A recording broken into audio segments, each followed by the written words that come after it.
আজকে আমি হয়তো অনেক কিছু খাওয়াবো বুঝছস? সত্যি হ্যাঁ আয়। আলিকা আমার বন্ধু হয়েছে। আন্টি ভালো আছেন? আমি হাসান, তার বন্ধু। ওই সারা তোরা জিজ্ঞাসি আমি, তুই তার বন্ধু নাকি? খাউনের লাগে আইছো না, এমনি বই আইরা ঘুরে যায় বাগা কোনডা কি করে? বাবা বাবা কয়দিন পর পর তাম সবাই আইতা ভয়ানক তোর আম্মা এটা। আম্মা আমি কিছু মনে করিস না। ডাইনি বুড়ি। আরে চুপ থাক আম্মা।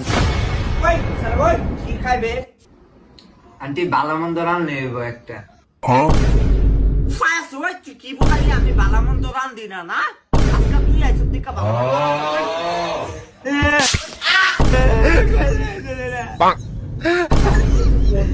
মামা বেশি কথা কইস না, আম্মা জানে চুপচাপ খেলবি। ওই সারা রহিমার নাম্বারটা একটু ঢুয়া দেছা।